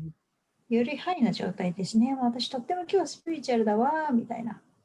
Have some energy. Here, have some energy. Everybody. なんかみんなにエネルギーあげるわよ、と。The next day, your boss yells at you at work. でも次の日に上司がにすごい怒鳴られたり、You drop your iPhone iPhone を落としたり。and you do the exercise. で、そんな状態の時にエクササイズをやります。You don't start singing like in a musical. Oh, I dropped my iPhone. その時は、そのエネルギーが来たとしても、私 iPhone 落としちゃったわというふうに歌ったりはしませんよね。You still don't feel so good. あんまりそのエネルギーが来たとしても、そんなに、昨日ほど心地よいわけでは But ない。that's life. You just say, oh, that's life. It's okay. でも、それが人生だわと。I'll get a new screen protector. もう新しい iPhone の保護シールを買うわとか。So when it's dark and you shine a light into it, it becomes brighter, but not shiny.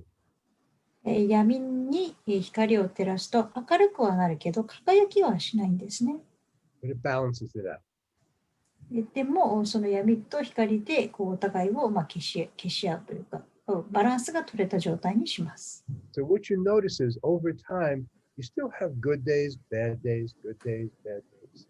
なので、良い時もあれば悪い時もある。悪い時もあれば良い時もあるという流れです。But 2 years from now, when you're having a bad day, it's going to be brighter than your good day was. でもこれから2年間、例えば2年後、あなたが悪いなと思った時でも、もしかしたら今の明るい時よりもっと明るくなっているかもしれません。The waves are happening up here now. もしかしたら自分のその流れというのはもう少し上の波になっているかもしれないですよね。10 years later, your bad day is beautiful. 10年後はあなたの悪い日と思う時も日もとてもいいものかもしれない。Or you're not taking it personally. それか自分個人的な問題として、受け入れなくなっているのかもしれないですね。So that's how bringing the higher self into everyday life, good and bad days, helps. なので、ハイヤーセルフのエネルギーを日常の中に取り入れるということは、良い日であれ、悪い日であれ、どちらの日にも、とても良い助けになるということです。So you broke down a disbelief. なので、信じないというようなものを持ってきていますね。And you know that if you open your heart, you want to give. そして、自分がハートを開いたら、それはその分だけ人に与えたいというふうであるということも分かっています。And the act of giving opens your heart even more. そして与えるという行為は自分のハートをより大きく開くということでもあります。So you end up in a high wave frequency, way up here. でそれを続けると、より高次な次元での波ですね。その流れというのができてきます。So pay attention to how you feel when you're in a good wave. なので、良い波の時は自分はどういうふうに感じるんだろうということに意識を向けてみてください。How do you feel when your higher light is shining? より高次な自分、輝いている自分というのはどんな気分なんだろうと、どういう状態なんだろうと。Call it something special and pay attention to the feelings. そしてそれに特別な名前をつけて、それは特に意識を向けてください。Now, here's an example of using tools. There's cherry blossoms in one of the backgrounds. Would you say cherry blossoms? One of the screens, someone has cherry blossoms behind. スクリーンの後ろにもう桜をつけている方がいらっしゃいますね。Okay. Hello, cherry blossoms. 桜さん、こんにちはって。Okay. So that screen creates a bright feeling. このスクリーンはですね、とても明るい、温かい気持ちにさせますよね。So she's shining this beautiful pink and white energy through her aura to everyone. なので、彼女のオーラの中はピンクと白のオーラで溢れ返っているんです。Now, if she had a dark screen and she's angry today, you're getting dark and dark. もし彼女は今日怒っていて、後ろのスクリーンもとても暗いようなイメージのスクリーンであったとしたら、エネルギーというのは本当に暗いような闇のものになってきます。By having this positive image that touches her heart, it's bringing her higher frequencies through and canceling out any anger and frustration. そしてこのような明るいイメージのスクリーンを作ることによって、彼女から来るエネルギーも明るくなるし、たとえ今日は嫌な日だなと思っていたとしても、この明るいスクリーンのエネルギーというものが反映されて、少しでも彼女のエネルギーというのは明るくなってきます。Now, I did a private personal session with Natsuki-san. 私はプライベートセッションを夏木さんと行いましたが、And she had a palm tree in the background. 彼女はああいうふうにヤシの木が後ろにあって、So I did this. なんで私はこれを使って、同じスクリーンですね。And I put the two pictures together, so our trees were just blowing in the wind together. そして2つの写真を横並びにしたので、木と木がくっついて、風で木がお互いに揺れているというふうにしたんです。And after about 10 minutes, it felt like we were in Hawaii, hanging out on the beach and just having a chat. そして、その10分間ぐらいの間だったんですけど、実際に一緒にハワイに行っておしゃべりしながら風に吹かれてるっていうような、感覚になりました。Now, I know it's not real. 本当じゃないっていうのは分かってますよ。And that leaf does the same thing over and over and over. で、この風に揺れてる葉っぱっていうのはもう同じ画像の繰り返しなので、常に同じ風なんですね。風向きなんですね。But I use the background to make my body feel and remember how nice it was in Hawaii. でも、この後ろの画像というのを利用して、自分がハワイにいた時にどれだけ気持ちよかったかという感覚を思い出す一つのツールとして使ったんです。Now, if I said to one of you, hey, I'm going to Hawaii for a week, why don't you come? そして、皆さんの誰かに1週間ハワイに行くんだけど一緒に行かないと言ったとしたら、We're going with a group. There's one extra chair. Why don't you come? みんなで来て、1個席が空いてるからどうと。Sure, you'd come. もちろんどうぞと言ってきて。Well, if you're saying to your higher self, hey, I'm in Hawaii, come on down, it comes down. で、ハイヤーセルフに、ハワイにいるんだよ、来てと言ったら、そのハイヤーセルフはやってきます。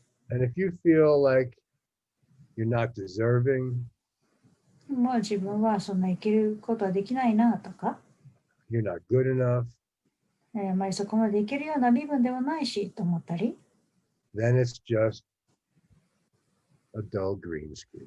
してしまうと、後ろは、もう本当にただの黄緑のスクリーンで終わります。Who wants to come and join my green screen? 誰か一緒にこの緑の背景に映ってくれる人いないみたいな。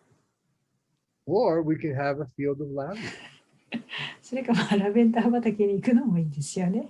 Smell it. 匂いを嗅いでください。Feel it. このラベンダーの香りを感じて。This is the energy of Hokkaido. これは北海道のエネルギーですよ。Lavender flowers is saying hello to cherry blossoms. Give me a minute.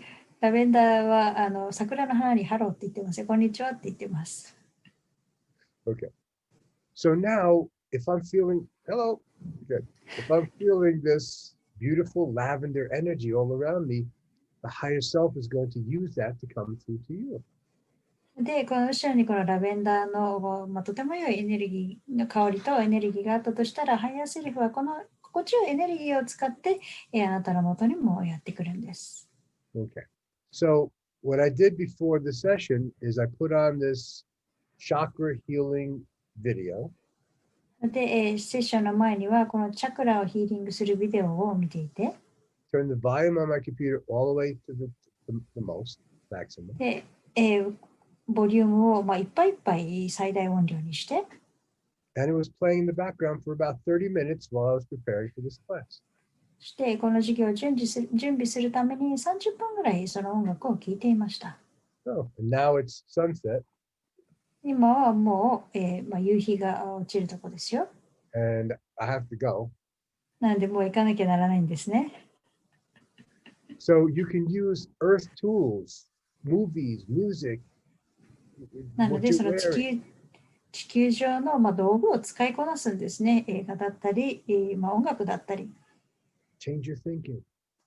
考え方を変えながら、試行錯誤しながら、And more higher self comes through that. それを使って、ハイヤーセルフがより自然に降りてこられるようなことをしていきましょう。So now you ask the question, you tell them about your experience, and from this day forward, you know you can send healing energy. 今日からあなたもエネルギーが送れるということが分かりましたよね。That's how I do my work. それが私の仕事のやり方です。I try to make Craig, me, the human, as open as possible for the experience. これを体験するために自分自身、クレッグという人間のクレッグが精一杯開いて、Even though it wasn't such a good day. あまり良い日ではなかったとしても、この人間のクレッグっていうものを使って、どんどん心を開いていきます。I can't change my heart and my mind that easily, but I can open them. マインドやハートを変えることはあんまりできないんですけども、開くことはできる。So there's less pressure. そうすればプレッシャーが少なくなってくるんです。I don't believe I'm special, 私は自分が特別な人間だとは信じていませんよ。but I know if I put my hands out, energy will flow.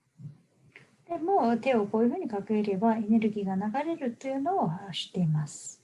So from this day forward, you know energy will flow. なので、今日からあなたはエネルギーが流れるということを学んだし、知りましたよね。Now you have to figure out how can you make it flow more readily when you want it, and more often and more volume. では、流れるということが分かった今、じゃあこれからどれだけ流したらいいか、どのように流したらいいかということを今度は追求していくんですよね。Okay, so I'm going to bring my higher self in just for 1 minute to end this. 終わる前に私のハイヤーセルフを下ろしてきます。So I'm going to blast you a little bit. そして皆さんにエネルギーを、ちょっと浴びせますね。My guide said it's because I'm a Leo and I like to show off. というのは私のガイドは私は獅子座で見せびらかすのが好きだし目立つのが好きだからちょっと最後にこれをやるというふうに言っています。Okay, so what? いいですよ。Still makes us feel good.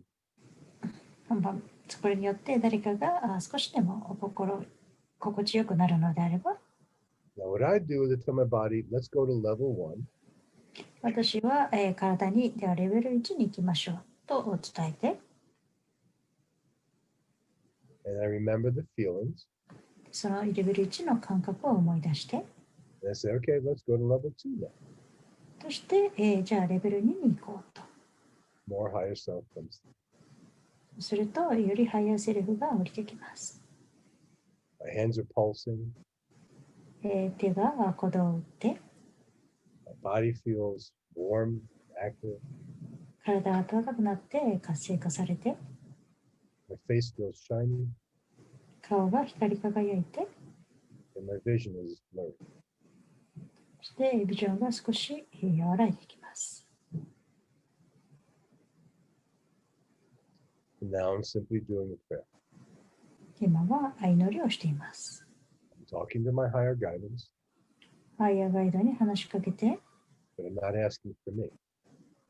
私のために聞いているのではなくて I'm asking for you. 皆さんのために聞いています。I'm asking our higher selves to work together over the next few days and help every person in this video receive. 我々のハイヤーセルフが共にワークをして、このセミナーに参加してビデオに映っていられる方皆さんがこのエネルギーを受けられるように。But now I don't feel so much like regular Craig. そうすると、もうあまりクレッグという私自身を感じなくなります。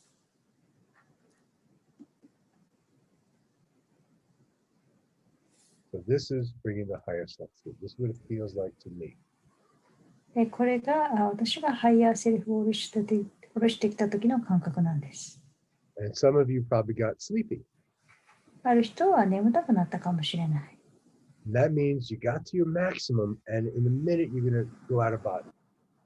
というのは、眠たくなったというのは自分のマクシムいっぱいいっぱいのところのエネルギーまで来てそこからふっと体から抜け出たその瞬間です。The more you practice, the higher that level goes before you get sleepy. 練習すればするほど眠たくなる前のそのエネルギーを受け入れられる量というのがどんどん多くなってくるんですね。Thank you for spending this time with me. 皆さん今日は一緒に時間を過ごしてくださってどうもありがとうございました。I haven't been able to come to Japan for a year now. もう1年日本に行くことができていません。 I miss you guys. すごい寂しいんです。 I don't miss the Tokyo trains. 東京の満員電車が別に乗らなくてもいいし寂しくもないんですが But I miss walking on the streets. もうその東京の街を歩くというのができないことがすごく寂しい。 So thank you for letting me connect and do my teaching. もう皆さんと今日つながらせてくれてどうもありがとうございました。そして教えることができてとても嬉しかったです。ありがとうございます。